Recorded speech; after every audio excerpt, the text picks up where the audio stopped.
Thank you very much, Alex. Yeah, welcome everybody. Thank you very much for taking the time to join us this evening. It's been an incredible response since I posted this webinar. So yeah, really blown away by the response. 136 people on the call, which just shows the enthusiasm and the desire to support girls rugby. And we hope that tonight's going to be a really valuable hour for you, and there'll be opportunity for to communicate on the webinar and on the chat function, and also to hear some insights and research. So to start us off, I will just introduce myself. My name is Yvette Hayward. I'm the Women and Girls Growth Officer. I am in post as part of the Impact 25 programme, which I will talk a little bit more about later in the webinar. But really, I'm here in post to try and maximise opportunities for growth of the women and girls game in the lead up to the Rugby World Cup, and then as a legacy afterwards as well. I've also got two daughters, so this is very close to my heart. I've got an 8-year-old daughter who played her first contact game on Sunday. So really seeing all the benefits that she has of playing rugby, but I've also got an 11-year-old who I've never been able to persuade to pick up a rugby ball. So have some good understanding of some of those barriers as well that girls are seeing. On tonight's call, we also have Karen Taylor, the National Player Growth Manager, and alongside me, who will be hosting the webinar, is Mark Finnis. And I'll just hand over to Mark so he can say hello himself. Thanks, Yvette. Hello, everyone. Thanks for joining. I'm Mark Finnis, and you can see on the slide there, I'm a club developer in the London and South East region. Just to put a little bit more context into, why I'm here tonight. One is to support clubs, but really to tell you, I've worked in the women and girls space now for the last 8 years, both as a RFU employee, but also as a club volunteer. And those roles have included coaching, setting up pathway programs, as well as the broader club support. So really looking forward to your interactions this evening, and we'll start that. And I know a number of you already done this, but if you can share your name, your club, and really importantly, what's your highlight of the season so far. I think just to share my highlight of the season so far would be the Red Roses beating the Black Ferns twice in a month. Okay, we'll just wait for those to come into the chat, and I'll hand back to you, Yvette. Thank you. Fantastic, thank you, Mark. So as you just put in some of that into the chat, I just thought I'd cover off what we will be talking about this evening. So we're going to start with some insights and research, just covering, we can't go into the depths of all of it, but just covering some really interesting research that Women in Sport have done, published this year and last year, and also some work that Youth Sport Trust have also done into girls sport. So we'll kind of cover and highlight some topics that we think are really key for this age group, but then we'll also share where you can maybe do a little bit more research if you wish to look into that yourselves as well. So after we cover some of that kind of setting the scene, we've got 4 fantastic clubs, which I'm really excited for you to hear from. Real range of stories from the clubs, but all had really impressive impact and had incredible growth with their girls teams, some over a short period of time, some over a longer period of time, but I think there'll be some really good learning opportunities from there, and just some really inspirational stories as well. So and then to finish off, just for the last few minutes, we'll talk a little bit about some of the opportunities that are available, some of the kind of direction the RFU is going around, focusing on this younger girls age group, and hopefully just some good news stories for you to hear about. So just before we move on and we start to look at some of that research, I'll just ask Mark to maybe pull out a couple of the highlights from the chat. Yeah, and there's lots going on in the chat, Yvette, really good things going on. So I've just pulled out a few. Tyndale hosting a festival for 200 girls already this season. And I hope I pronounced this right. Rugley or Rugeley RFC have now got a full under-16s age group, which for the first time, and St Austell down in the southwest, the number of new girls joining the club this season. That's And fantastic. Yeah, I mean, so many good news stories that are coming from the girls' game, and really showing the opportunities that are coming. And I think, you know, what's really exciting is that we know with the Rugby World Cup that is just gonna really, really grow and escalate over the next 12 months. So great to hear. Now, what I'll do is just give you, as I say, kind of a bit of an overview of some of this research. I've pulled out and done a bit of work with women in sport to really identify some of the key themes. And what we've been able to look at is some of the work that they've done, very much targeted and looking at under 11 girls. And they pulled out two key barriers that really have an impact on the girls' game. One is the narrative, and they talk about that's the culture that girls are experiencing, that's the expectations that girls see, the stereotypes that they experience. And then the other kind of key factor is what they talk about is having the right skills. And having the right skills for girls has such an impact on their confidence, and confidence really is so important to girls being willing to have a go and participate. So some of the work from Women in Sport, the research they've launched this year is very much focused on what they've called Boys Will Be Boys, creating a new generation of male allies. And this is really trying to tackle boys' culture. And I think it's improving. You know, we definitely can see that this isn't a generalization for all boys. From, you know, from my own experience, I know there's lots of really strong examples of where boys absolutely do champion girls, but undoubtedly it's very much still there where we do have a culture that boys don't support girls, and they don't perceive that they are as sporty as themselves, or they don't belong in themselves, and they're a weaker kind of peer when it comes to sport. So how can we start to tackle that? And Women in Sport have done this really interesting piece of work to understand why it is that boys kind of have this view that girls don't belong in sport. And some of it is what they've talked about as it's such a boys' identity. Boys are very entwined in that sport is part of their identity, and they feel that they need to be the fastest and they need to be the strongest. And so how girls come into this can be quite kind of threatening to that identity. So they try to exclude them from it. A lack of positive male role models around them, and the graph that I've picked out in that corner is quite startling, really. But it shows for girls, only 31% of girls feel supported by their fathers in comparison to 50% of boys. And that is something that boys and sons will pick up on, where they see their dads not necessarily supporting their sisters or other people within their family or their peers. And so they start to replicate that behaviour. So how can we start to address that? And then the invisibility of sporty women and girls, and that could be locally within the rugby club or within their schools or within their families, but also then more at a kind of media level, and the representation of women and girls within the media as well. So what can we start to do to address some of that? And I think you know, the idea is that if we can start to challenge boys at this younger age, then we start to create that culture and generation of boys that will actually champion and support girls as they grow up and as they become fathers themselves, and really start to change that culture.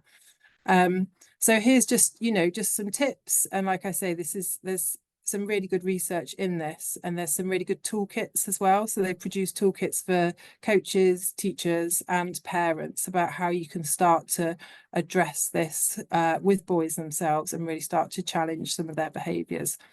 So recognise and challenging negative behaviour. I think, you know, we're all familiar of of the experience that girls can have of boys not passing to girls, boys making kind of snidey comments to girls, maybe when they're playing. So how do we call that out and address that? But also on the real kind of positive side of that, there are lots of boys who really are good at including girls and treat them with the respect. So how do we really champion and reward those boys and hold that up as role models and ways to behave? And then how do us as adults, how do we act, and how are we including girls and being respectful for girls and treating them as equals as well? And I think it's really hard as unconscious bias can really kick in with this, and people aren't necessarily aware of it, but definitely reflecting on how are we treating girls and boys, and are we being as inclusive and respectful for both of them?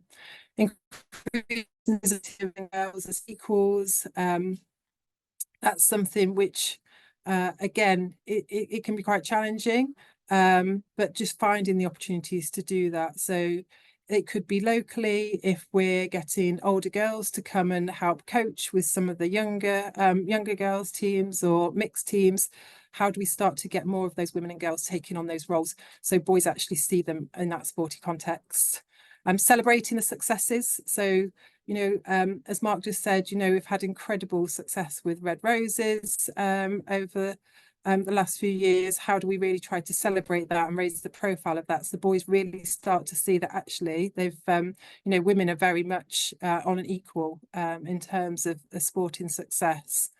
And then finally, and this kind of comes back to the point that I made on the other slide about boys really identifying as sporty or fast, and that need for them to have those masculine traits. But that can be really exclusive for girls, and girls often, if they see that terminology and some of that language and some of that culture about I want to be the fastest or I want to be the strongest, disengage from that, it can really turn them off. So how do we try to avoid some of the focus being on that, and then focusing on areas such as teamwork and enjoyment? So what we want to do, just to encourage some of that learning, because I know there's some really good examples of where clubs are addressing this, and it'd be good just to see some of these kind of tips in the chat. But where maybe you've done something or you've created your culture in your club, and I think we are looking at clubs rather than just teams, because that's the one that can be really hard to tackle and make a change. But if there's something that you've done within your club to really support girls rugby and start to address that culture, if you want to just write that in the chat, it'd be good just to get a few ideas. I think share some of those ideas within amongst yourselves, and see how we and Mark, can you see anything going into the chat yet?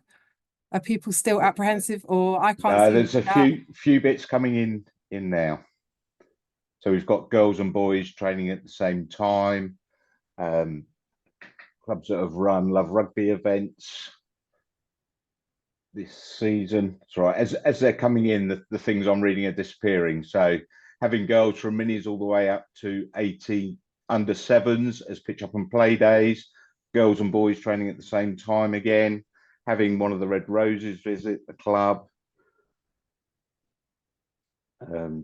We have 4 girls in the under 11s, and because they play mixed, the girls don't want to currently play in a mixed environment. They want to look at playing up with the under 12s. There's also been some questions which we can pick up later about girls only teams at mini age groups, and I know we've got a club on this evening that's going to chat about that as well. Fantastic, thanks, Mark. And just to say, appreciate there's a lot of people on the call, so we won't necessarily be able to answer all the questions tonight. We will hopefully have a few minutes at the end where if there's any like really key questions that we feel like would be helpful to address, we will do, but we will do our best to kind of follow up individually afterwards. So please, if you have got questions, put them in the chat and we'll respond if we can tonight. Otherwise, we will follow up afterwards. Okay, fantastic. Thank you for that. So moving on to kind of the second area, which has a real impact on girls' participation and willingness to have a go, is how they perceive their competence and also their confidence. And you'll see the stats there from Youth Sport Trust and the Sport England survey. 26% of girls feel confident in comparison to 43% of boys, and 16% of girls feel competent in comparison to boys.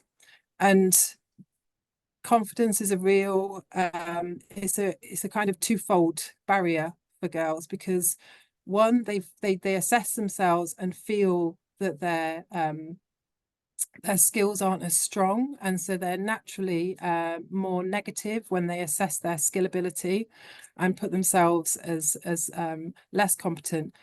But those that are less competent are also much less willing to have a go. So if you had girls and boys that view themselves as having the same ability and skill ability, they're just less willing. The girls are less willing to have a go. So it's really important that we allow them to build up their skills so that they build up their analysis of their competence, which then will really start to build their confidence. And this is the confidence wheel, which really nicely just summarises this that Women in Sport produced.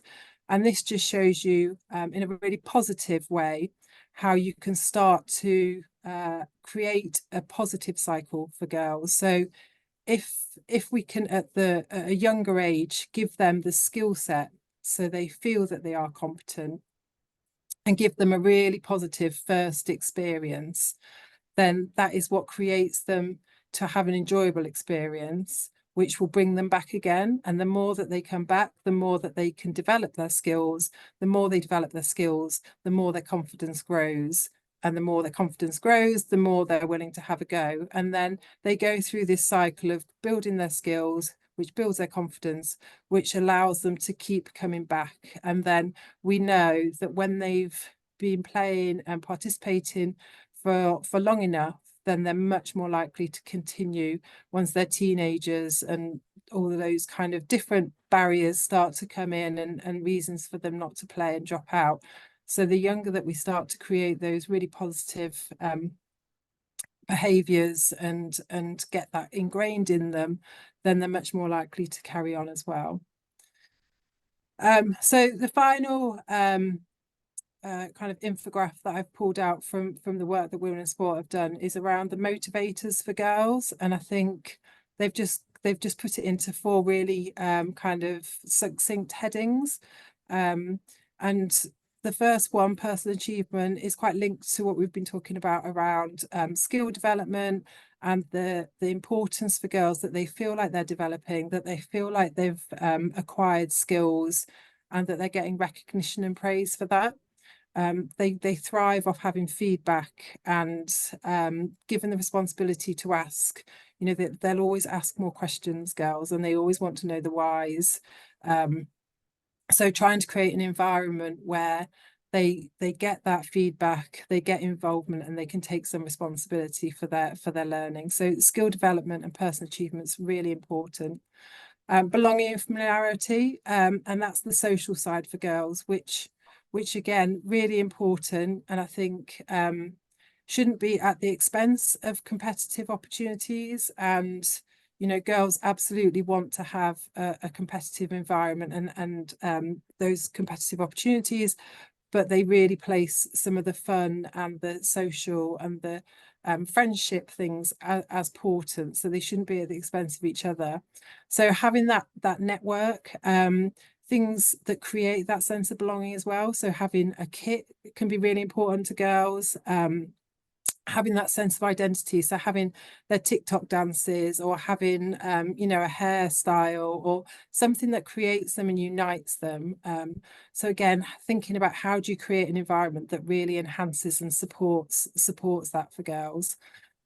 Peer role models, I've talked about this, and it can often be a tricky one, but you know, can really have an impact on girls, and that could be role models from, you know, older girls teams helping out with the younger girls, but also having if other players, if it's what people from the women's team coming and getting involved, or taking them along to watch a women's game, even going along to watch the Red Roses. It's creating that aspiration and someone that they can see and that they can relate to and they want to be. And then finally, it's just that sense of feels good, fun. It references lockdown, but I think everyone understands that it's just about having a really fun time, and that definitely is really important, that in all of this, that the fun side of things isn't lost. So last little bit from us before I'm going to hand over to some of the clubs to talk you through what they've been doing. We've just got a poll there which should pop up onto your screen, but what we'd like to do is just ask you, if you can, to select your top 3 motivators, and we'll just do a little poll just to kind of see where the themes are, which are the motivators for girls. And then I think once we've done this, what will be really interesting, and we won't do this in the chat or ask you to kind of comment on this now, but it'd be really good for you to maybe see what those are, but then go away and have a conversation with the girls, if it's girls in mixed teams or girls only teams, but actually get some of that feedback from the girls, and were you right in what you put here? And once you've kind of got that understanding, if the girls are saying the same as you, actually what is it that we want to do that really that meets those motivations and some of the stuff that we talked about earlier. So I think Alex has popped this up, and then I'm presuming we will see some results pop You up. will, yeah. I'll just give it a last few moments. If anyone can't see the poll or has got a different answer, then please do add that to the chat. But I'll just, last few seconds, I can see most people have responded now, and I will finish that poll there. So last few seconds to come in, and I'm going to end that poll now. And I'll share those results with you. This is what people think. So the top one, which is great, which is having fun, and then closely behind that being with friends. Then we move down to improving and making progress, followed by other women and girls as role models, winning still at 10%, and having good kit as well. So back over to you. Thank you, Alex. Yeah, that was really interesting. I think very consistent with some of the research and some of the findings that we've already talked about earlier this evening. So what we're going to do now, and looking forward to being able to share some of these stories with you, is ask 4 clubs to talk you about what they've done. Each of these clubs have got quite a different story, so we absolutely know that one size doesn't fit all, but I think from each of these examples there'll be some learnings, definitely inspiration, and just some real insights into what could work in your clubs, and we hope that is something that's going to encourage you to kind of take away from this evening. So first of all, Matt is going to talk to you about Medway. Medway's a club based in Kent. They've been working to grow their girls' game for a number of years now, and have had really, really impressive growth, kind of all through the age groups. And then Claire is going to talk to you from Long Eaton Rugby Club based in the Midlands, and they've focused their recruitment at quite a young age. So yeah, really interested for you to hear about the impact that Long Eaton have had across their ages, but really some of the younger girls as well. And then Ross, who's on the call from Bromley, incredible growth in just 12 months for Bromley. Fantastic example of a lot of hard work that's gone into that, but real success. So that would be a really good story to hear. And then finally, Chris from Keswick, based in the Lake District, so quite different setting, but again, a real success story in terms of, you know, low population around there, but actually with really good community partnerships and networking at a local level. They've had incredible success as well with growth. So I will now hand over to Matt. Excellent. And you've got my slides, Yvette, is that right? I have. Here they Fantastic. That's good. That's good. So, yeah, welcome. I'm Matt Coon. So I'm the director of rugby at Medway for women and girls. But I didn't start out like that. I started as a parent that put their hand up to help with a bit of coaching and roll forward 15 years. And I'm the kind of director of rugby for women and girls. We're quite a mature club, I guess, in terms of women's rugby. We've had women's rugby at the club for about 30 years, which really helped. But we've really been pushing the growth in the girls section for the past 7 years, when my daughters both decided they wanted to play rugby, and I was coaching the boys at the time, and they asked me to come along and see if I could do some stuff. So you can see there the kind of growth that we've had. So hopefully this season we'll have 200 female players playing at the club.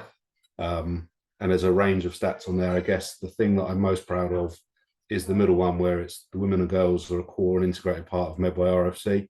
They're definitely not an add-on. They're not given the bad pitch. They're not given the bad times for training. That they're kind of core and central, and that's taken a while to get to that place. But we've in a real kind of supportive club. I tried to keep it simple. So for Yvette, I said we kind of made it up as we went along. But if I look back, this is kind of where we're at. So it was a 3-part plan in retrospect. So a bit of pre-mobilization before you decide to launch into it. Then there's the kind of early days when you launch into it. And then there's kind of business as usual and continuous improvement. And I'll just pick out some highlights, and I'm assuming that the slides will be shared so you can pick through the relevant points. Okay, so the first one, pre-mobilization. So part of it is really making sure that the club supports the plans and is going to help you grow. So it's not about just turning up on day one and bringing a load of girls to start playing rugby. You know, there's a piece around kind of bringing your club stakeholders on board. So I call it convince it's a good idea. It's not necessarily that challenging, and it certainly wasn't a Medway. But why should we have a girls section? Why should we have girls playing minis rugby? Why should we have a women's team? All of those things and how it's going to work. And it is a no-brainer. So I'll come on to that. The second bit, I guess, was around actually what do you want to achieve? And I really like the stat around it's definitely not about winning. It's about kind of retention, fun, numbers, like where do you want to get to? So there's a whole rake of things that move away from kind of a winning mindset. And then the other piece before we start is kind of those recruitment plans. And it'd be really interesting to hear from Keswick around how they did that. We're in Kent, we're quite a densely populated area. But identifying those areas where your players are going to be coming from. The question, why should we have a girls section? So if you put it in a business sense, it's so obvious that it should be done. So there's some stuff on there around income, revenue. There's other factors about the kind of family networks. And I think flicking it around to the question of being why not rather than why should we is a really good way of going about it. So there's some content in there that people can use as they start to think about why we should have a girls section of girls playing rugby at the club. Okay, next slide.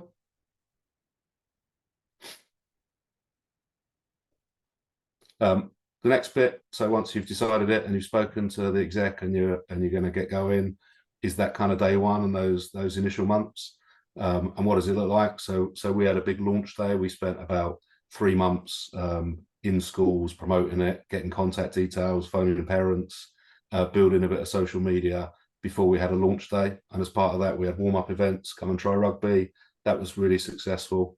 I guess hosting girls' school tournaments is a great way of doing it, you know, bringing together local primary schools and hosting a kids' rugby day.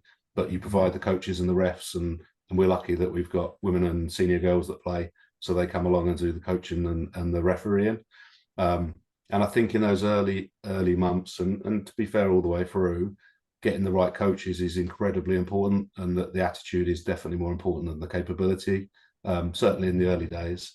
rather than it's a win at all costs type mentality. So make sure you bring that in. And then the final stage for us was, I call it business as usual, but it's never business as usual rugby. There's lots of competition. It's good to see Bromley having a big setup there. So, it's good to have that competitive tension around.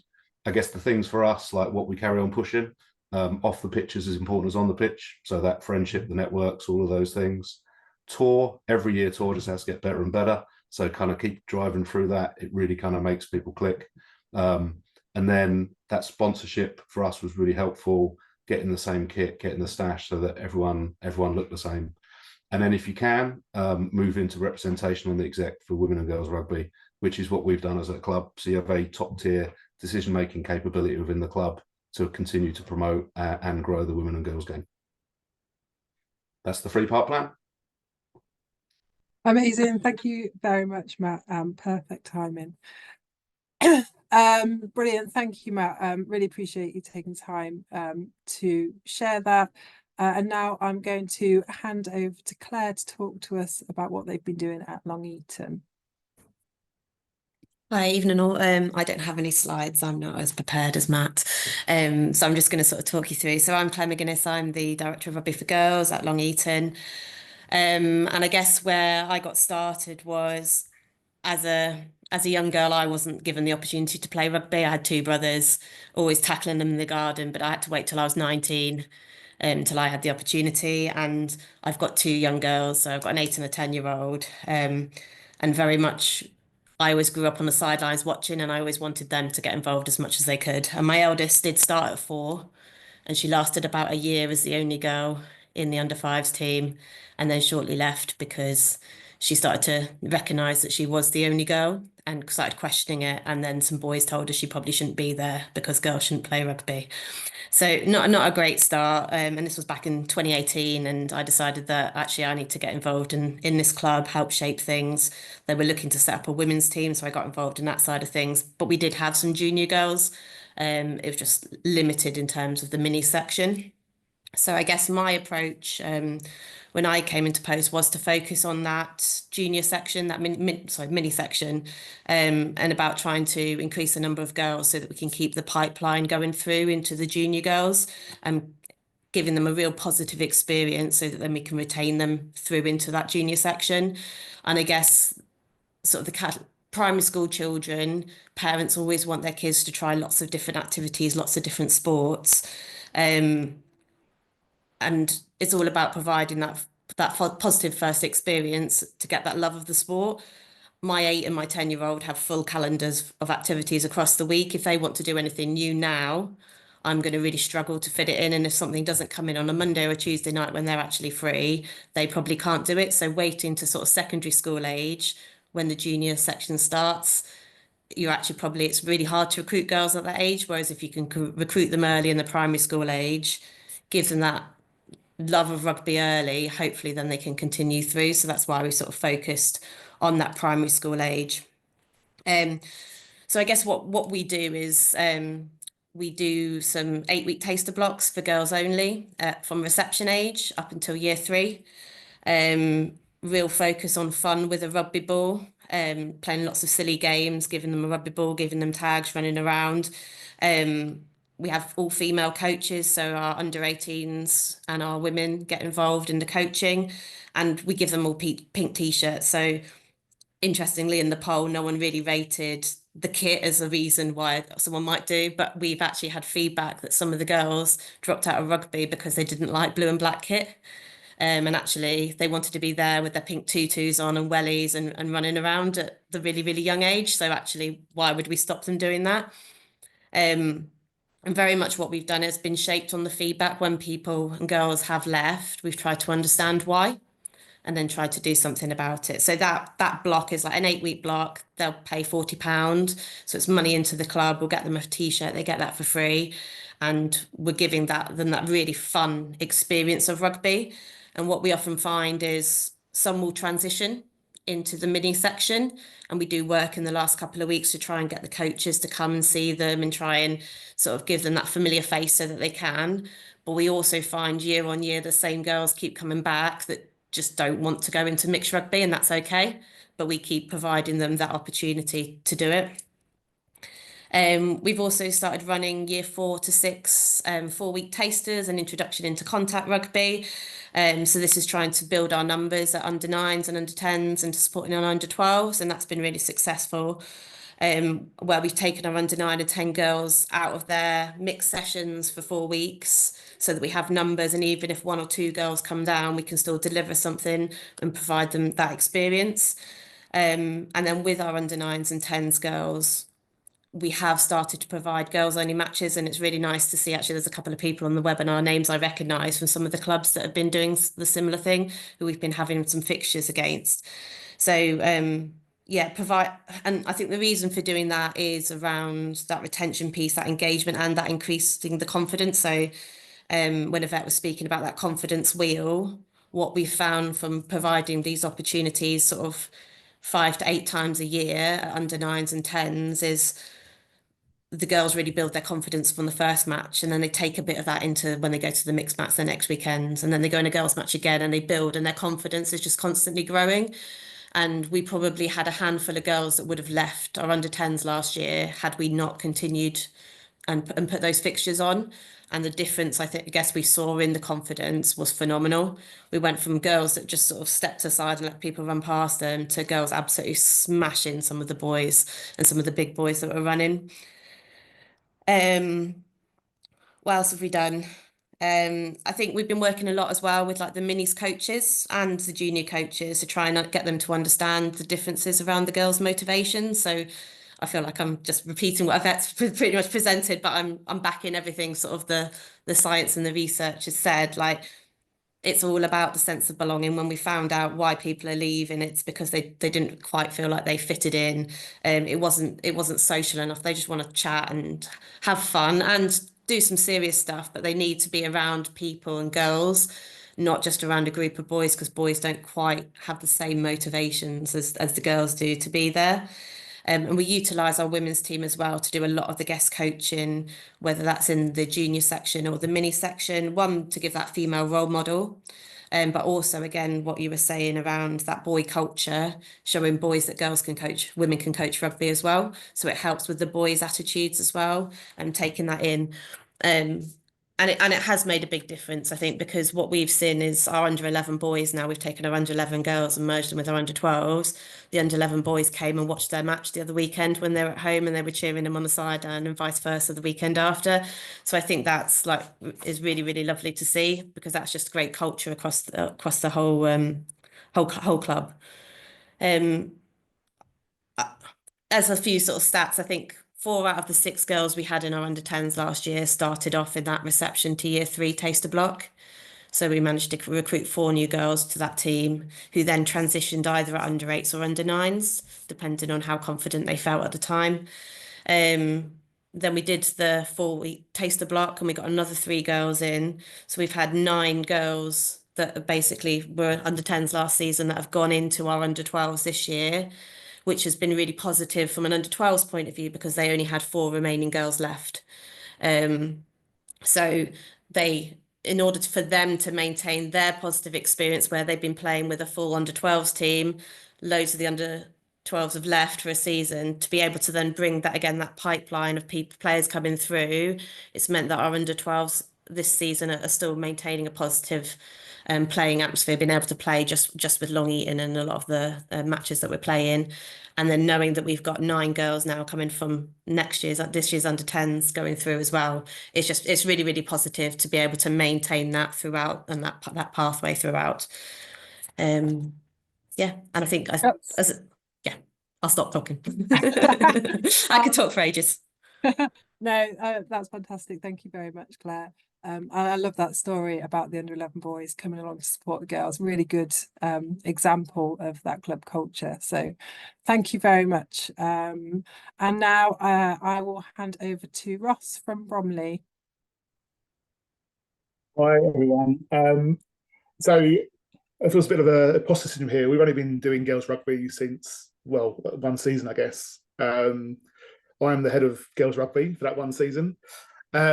Basically, we had 16 girls in our minis set up about half of those were in our under 10s at the back end of May 23.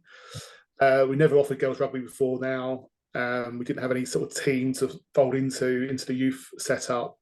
So a group of us parents got together and had a look at the situation, and we knew either that our daughters would either give up the game altogether, or they might go to a local club, which is fine, obviously. But we wanted to make sure we built our own sort of culture and our own Bromley section. So in May 23, we sat down and sort of drew our plan up as to what we're going to do to achieve this. We had a look around at the options. Obviously, we knew clustering was an option. Perhaps we had to wait under 11s into the next season, but wasn't really what felt. We didn't really feel that's what we wanted to go. We wanted to sort of build our own club, and there was challenges around clustering. And then we also looked at other clubs who sort of waited till the under 12s age group, where a lot of the recruitment seems to come from. We saw a lot of activity on social media and a lot of drive to get these secondary school kids into rugby. But we couldn't really see that as an option either, because we know through experience, I mean, Claire's already mentioned it, girls or all kids have a very busy schedule. When they hit the secondary school age groups, they're going to get into loads more sports and loads more options for them. Boys, not a problem for us locally. They go to secondary school, they get asked to do rugby and often come to our club through secondary schools. And the girls, it's total opposite. They don't offer a rugby at our local secondary schools. They go to netball, hockey, whatever it may be, but not rugby. So our focus in the plan really was to build the girls sections and have that pipeline from the minis from now going forward as really. So we set about having an open day in September 23. So the whole summer building up to that, we were everywhere. We were on social media. We were going to school fetes. We were going to beer festivals, family-friendly beer festivals, might add.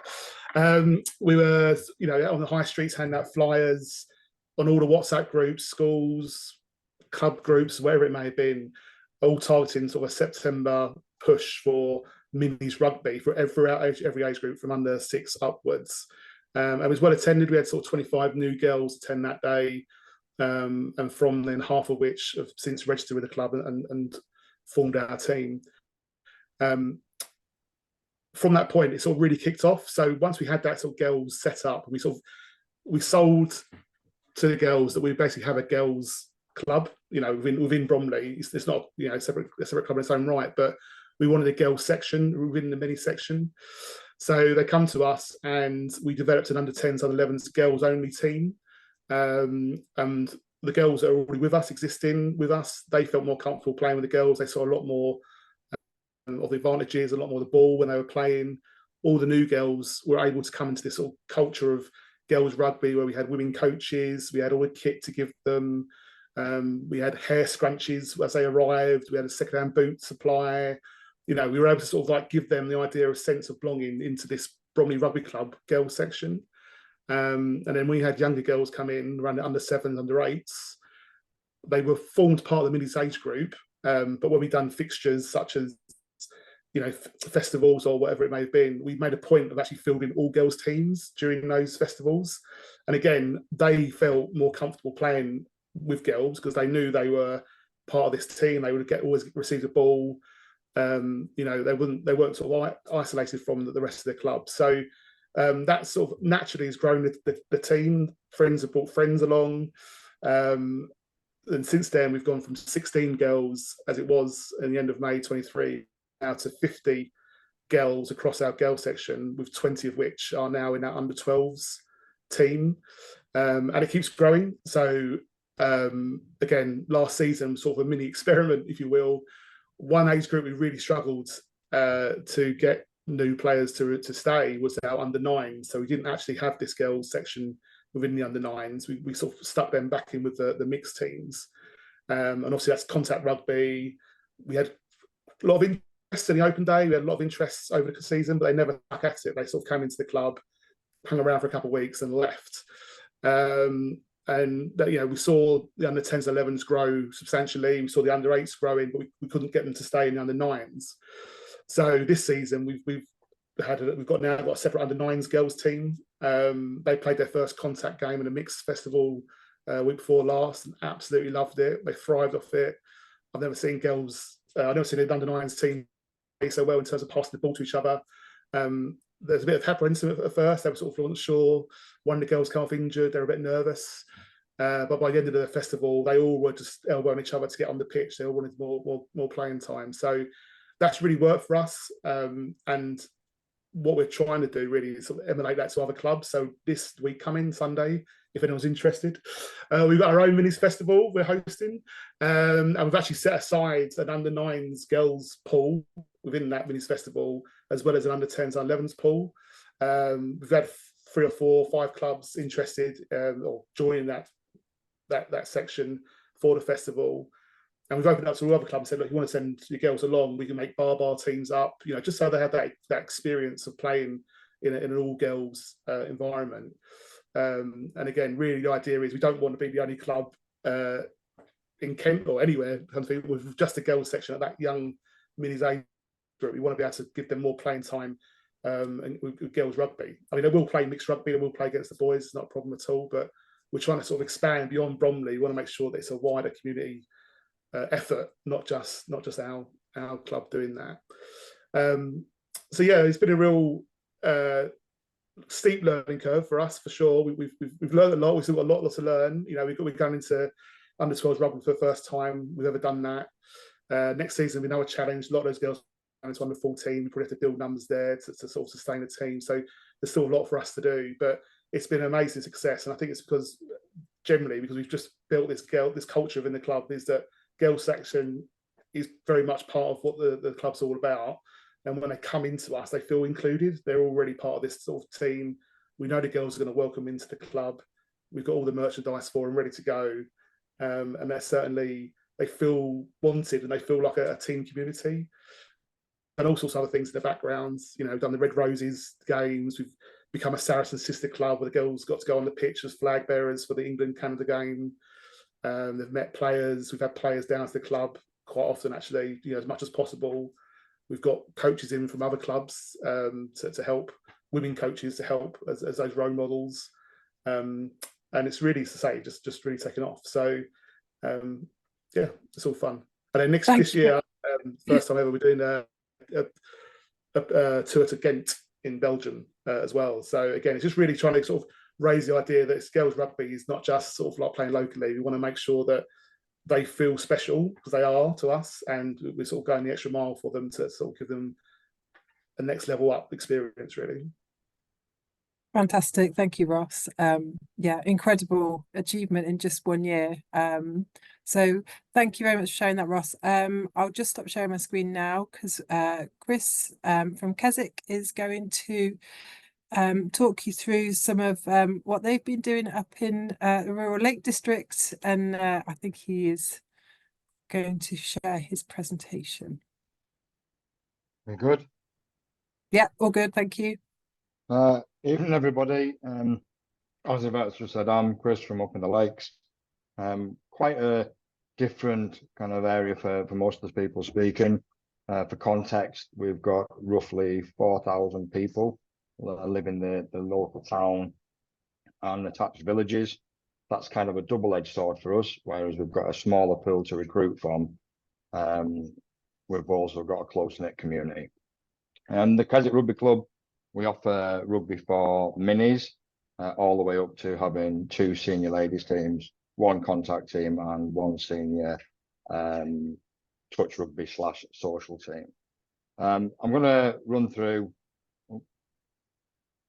Slides are not moving on. There we go. I'm going to run through slowly some of the things that we do, or we try and do, mainly covering the highlighted boxes that we've got, highlighted areas that we've got up on the slide there. So school engagement, and I saw a few people asking questions on the side there about how to get into schools. Our local primary schools welcome us with open arms. A lot of primary schools have funding that they can tap into to get external coaches in to provide them specific specialized sports. So primary schools in our area are not a problem. We've got 2 stalwarts of the Keswick Rugby Club, including Alan and Alan, who set up the girls sections quite a number of years ago. at school, but they bring in younger coaches with them. You know, when they go into the primary schools, they see who's available and they take younger coaches, so it's more kind of recognisable for the youngsters seeing coaches in there. But again, like I say, that's not a single girls only. A lot of our schools are quite small. The school that I used to go literally had 4 year 6 students move up into year 7, and 2 of them were girls, 2 of them were boys. So we are in a very small area. So it's girls and boys rugby at the primary school age, but it's all about trying to get them into the clubs. As you can see on the slide, we've included a picture of a local women's institute, and to get the girls in, we embrace everybody. That's that group of ladies there. That's somebody's grandma. That's somebody's dinner lady. It's the next door neighbour, and then they've got that commonality. You know, they've had rugby at school with the Keswick coaches, the ladies from the Women's Institute. They have had the same. You know, so they're talking to next door's daughter.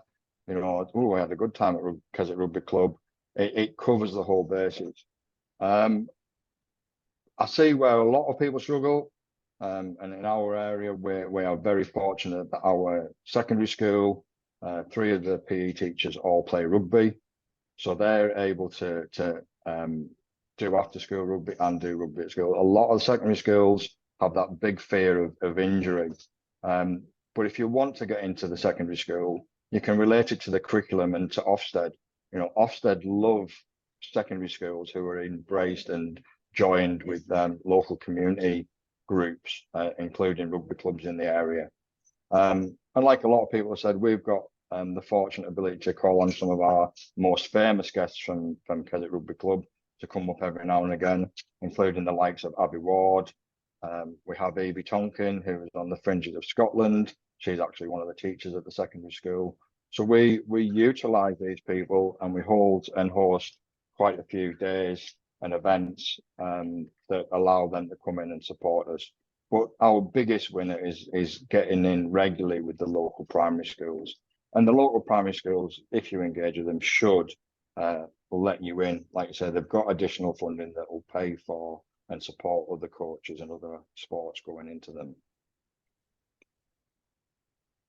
For us, it's our community. We are only small, a small town, and we have lots of events, mountain marathons, triathlons, you name it, it's happening in Keswick.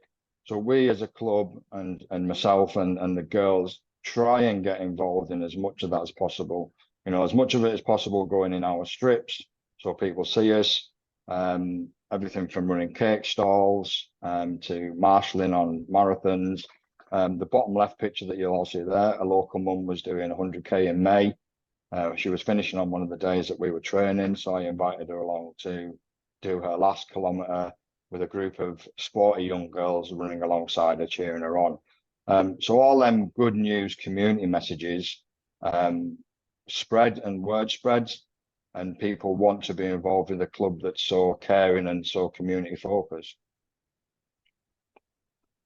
Love Rugby support. Thank you, Yvette, for everything that we've had from the Love Rugby side of it, and running festivals and camps. The bottom left picture was last year's Under-12s festival held at one of the local clubs at Cockermouth. That's approximately 40 girls that we had running at the festivals last year. We had our first festival yesterday, held at Egremont, and we had 72 girls playing rugby from across the region.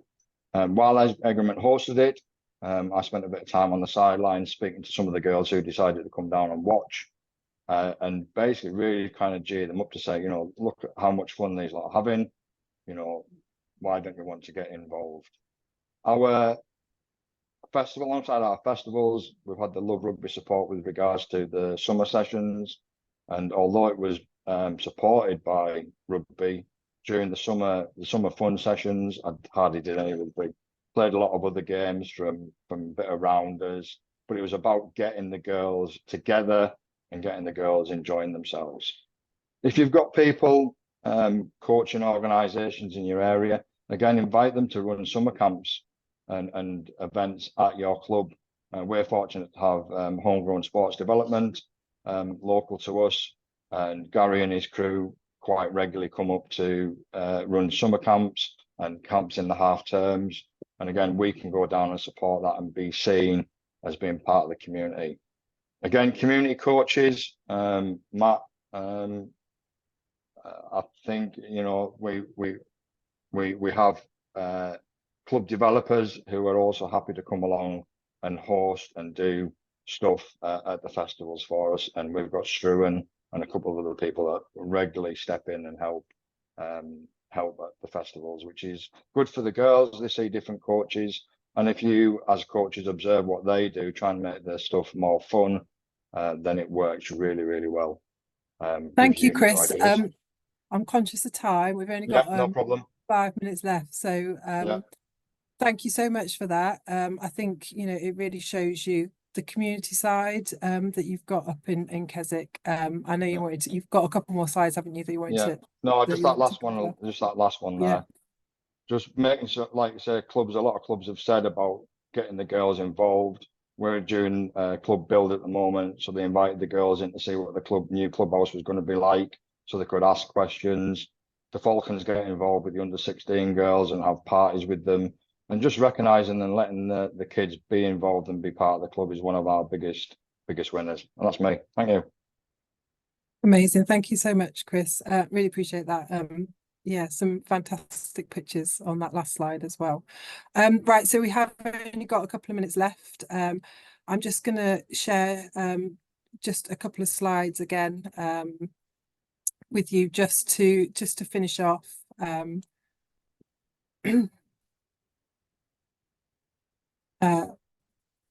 So just to really just talk about Impact 25, which I think probably a few people, well, I'm sorry, imagine most people are aware of, are familiar with, and it's our program to really try to accelerate the accessibility of girl and women's rugby as we lead up to the Rugby World Cup. So, you know, this has been in place for a couple of years. We've had several kind of investments and programs that have been running as part of that. I won't talk through all of them, but I think this is kind of where we've tried to acknowledge some of the challenges, coach and match vouchers for female coach and match officials. We've got the Love Rugby marketing campaign, which I will show you one more slide about. Grants for universities, facility investment. We know that the facilities are so important for women and girls. So there's been a lot of investments and really strong case studies around there. The one thing I was just going to touch on, and I haven't been able to see all the chat tonight, but I think it's worth just to touching on the under 12 grants that we've had 2 years of investment, and you can see from the graph on the screens how we've seen real growth in that under 12 age group. And all of this, just as a little side note, is taken from our GMS data. So I know how painful GMS can be, but actually the data that we can pull from that and the insights that we get from that really help us, and they help to steer some of our strategy and some of our planning. So just as a little side note, yeah, to keep that up to date is really, really helpful. But you can see that we've had real growth in the under 12s, but maybe what we've not had is the same growth in some of the younger age groups that we've been talking about tonight. And I think that really is replicated about some of the messages that we've heard from the clubs. So what we've decided to do for this year is the under 12 grant scheme has come to a finish, and we're actually redirecting some of that resource into a coaching workforce. And I know there's been some chat about this around getting into schools. So it is just a transition year. It's a pilot. It's not going to be across the country as much as we'd like it to be. We will be focusing on host cities in particular, but where we can, we're putting some coaching workforces into schools to be delivering specifically to 6 to 12-year-old girls. They'll be delivering T1 rugby. So that's non-contact form of the game. If you're not familiar with it, again, we'll share some information so you can become familiar with what T1 rugby is. But it's the new non-contact format of the game that we're going to be launching. It's part of World Rugby's launch as well. And this is going to be work where we've got coaches going into schools specifically for girls in that age group But not just are they going to be delivering in schools, they're going to be working with their local clubs as well to really try to ensure that girls that have that experience in schools then do get that crossover into clubs.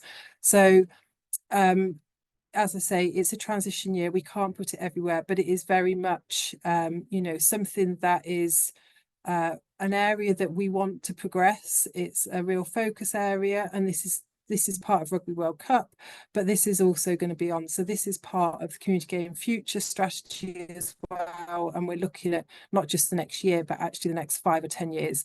And this investment and growth for girls rugby, but also 6 to 12 girls rugby is a real priority area for the RFU. So hopefully that's a really positive news for you to hear.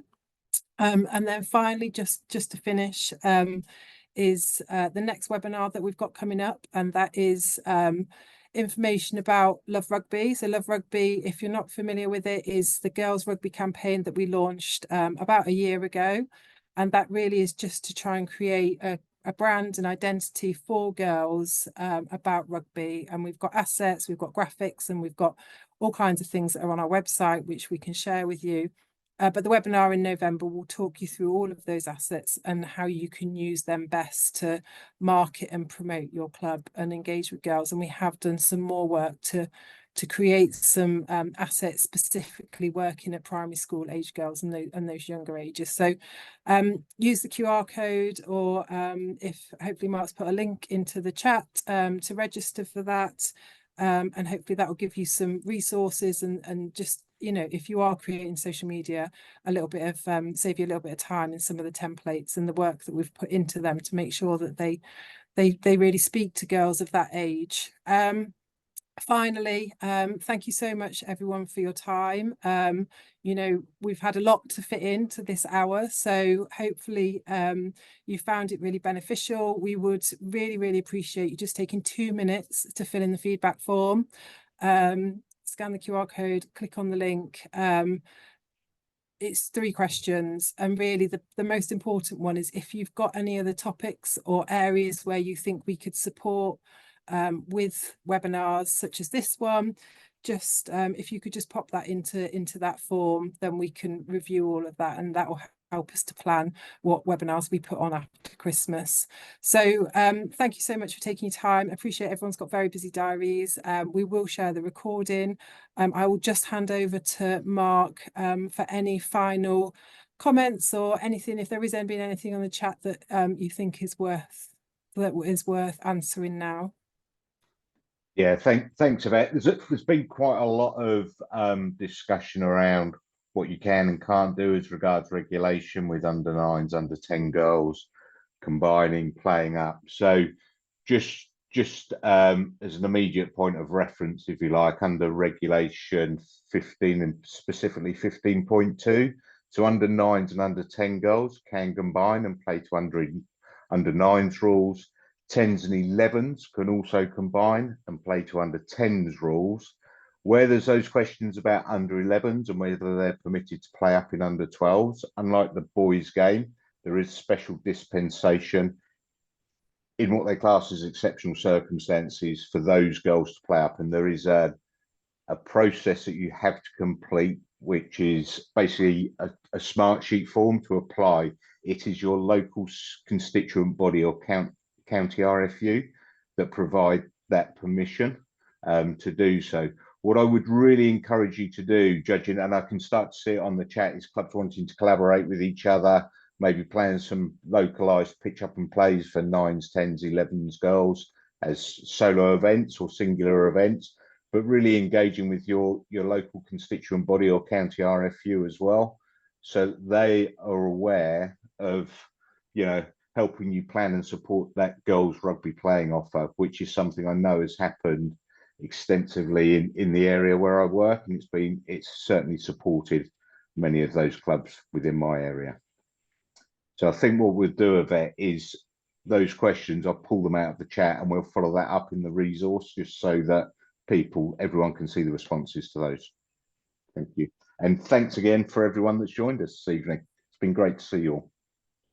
Thank you, everyone. And yeah, just to say, we will send a follow-up email to everyone that's been on the call tonight, share the links. I'm sure Chris is and Matt are happy if I share their presentations, and yeah, you'll receive that from myself. So if you've got any further questions, then you can always get in touch as well. So a special thanks to Ross, Matt, Claire and Chris. Really appreciate you sharing your stories. You know, hopefully lots of ideas and inspiration for other clubs, but I think what's really important is some of that communication, and like you say, Mark, so hopefully lead to some connections that will provide more opportunities. So thank you very much, everyone. Enjoy the rest of your evenings.